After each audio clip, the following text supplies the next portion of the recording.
Good morning from Sanaka Global Trading here in London. Happy New Year to you. Had a good Christmas. We're here just to discuss a couple of things today very quickly. The first thing, get it out of the way straight off, is the US fiscal cliff. This is the news of the day. It's really only half news, of course, because there were two parts of the fiscal cliff. One was the tax cuts, and the other is spending cuts. So they've done the tax cuts bit. Well done, that's Obama. And now, though, we've got the spending cuts, which need a decision before the beginning of March, mid-February, ideally.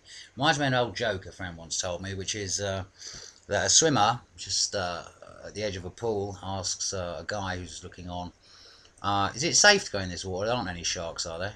And the onlooker indicates negative. So as the swimmer goes in, he turns to his mate next to him and he says, "The crocodiles ate all the sharks." So I think that indicates our position on the whole thing. It's not a bad start, but a lot remains to be done. So anyway, you may wonder why I've got a dollar yen chart in front of me. I'll tell you why.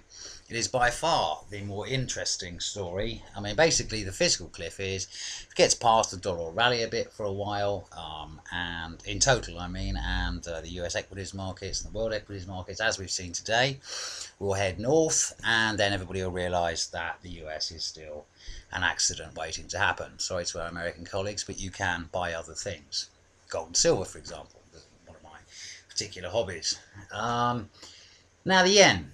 The most important thing about the yen at the moment, I mean, obviously, as you can see from this chart, I'll come into it in more detail in a second, but as you can see from this chart, the yen has weakened, and that is precisely under the new direction of new PM Shinzo Abe. Forgive my pronunciation, our Japanese friends. And the Bank of Japan under Shinzo has expanded its asset purchase program for the first time in 4 months to 76 trillion yen, which is slightly less than $1 trillion, which is indeed a lot of money. That was increased from 66 trillion yen, and it's maintained its credit lending program unchanged at 25 trillion yen. This followed a strong yen, leading to a dramatically reduced export market for Japanese products. Essentially, the Japanese economy has been in stasis for 15 or so years. So, by the way, everybody who thinks China is the flavour of the month, well, Japan was the flavour of the month about 30 years ago. A lot of similarities, so bear that in mind. We'll come on to that at another time anyway. I haven't got time for that.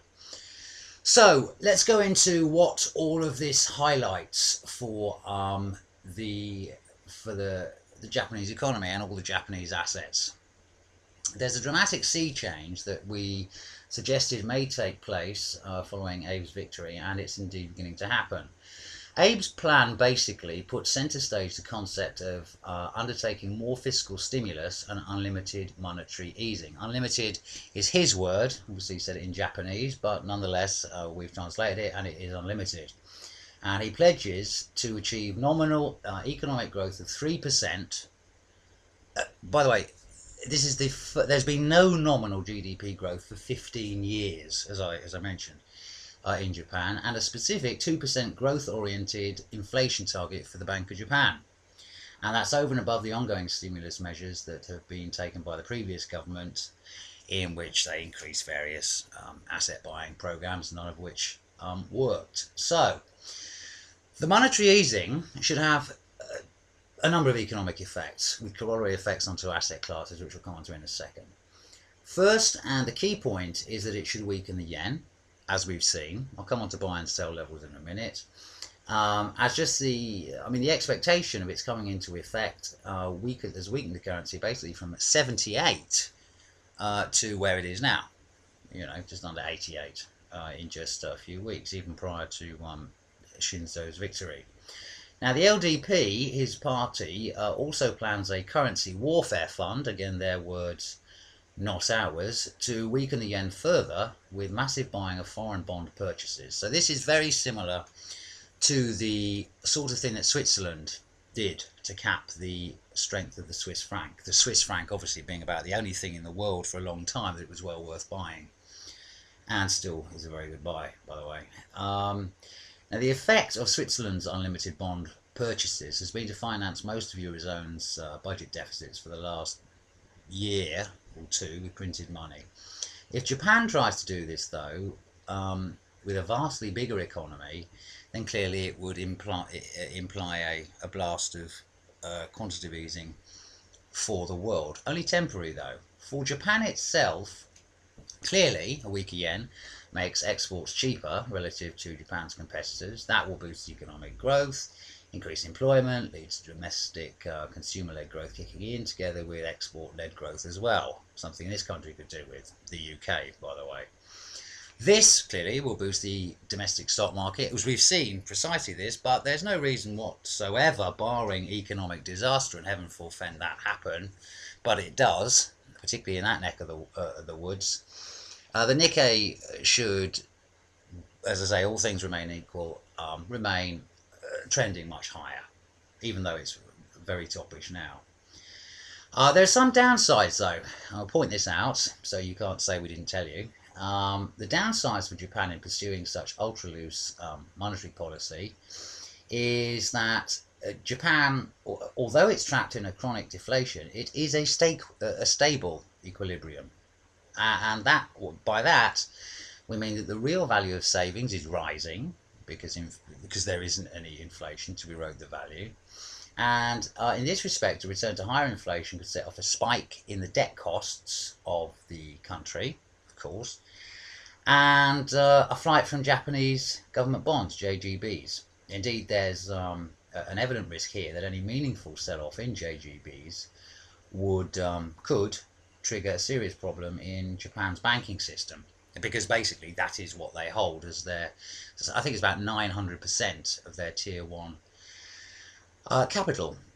And in fact, this level of debt held by Japan's banks, according to the last IMF Global Financial Stability Report in October, are as characteristic of Japan as they are of the euro area's sovereigns currently under market pressure.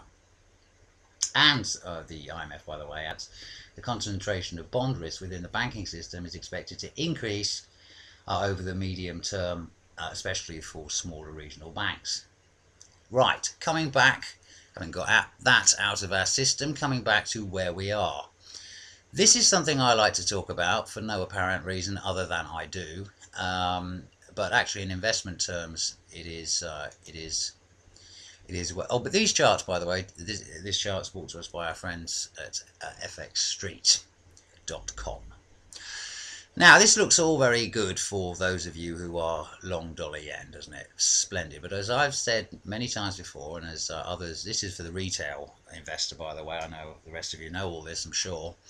Time periods of charts are very important. This all looks, you look around here and you'd think, well, man, this looks toppish, doesn't it? Although, in fact, for the reason I was talking about the Japanese economy is because currencies, are related to basic economic points, and the fact is why it's gone from here to here is precisely what I just outlined. Because if you print tons of money, it gets weaker in value. If there's more of it, it gets worth less. So that's that, obviously. However, my point is this on the yen, which is, although it looks toppish, and if you're just following daily charts, you think, well, maybe it's time to take a bit of profit. Maybe it is. If you're long here, dollar yen, for example, trim back perhaps as you're going up. But my view would in fact be not to do so, be directly the opposite. Because if you look at the longer term chart, weekly, let's give it a moment.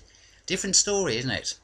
Yes, not so toppish now, are we? No, in fact, the real next major top, and this is over a period going back 3 years, by the way, is 94, and then it's over 100.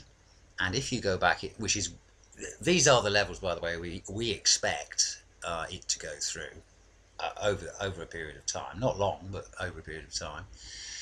And if you go back even further, and this is going back about 10 years, and look at that there. And in fact, I was speaking to some colleagues quite recently, and they remembered dollar yen way above the level at which this is currently pointing.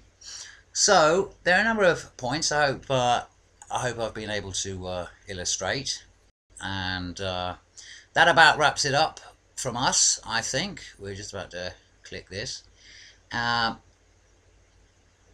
I think a key point just to make very quickly is that if it's quite often buy the rumor, sell the fact, and so uh, but on the case of the fiscal cliff, they're sort of it's a mixed bag. I wouldn't be happy doing anything off the back of the fiscal cliff, to be honest. I mean, if the immediate knee-jerk reaction, yes, buy everything, but this week's a very short week. Things can turn around, particularly on a Friday.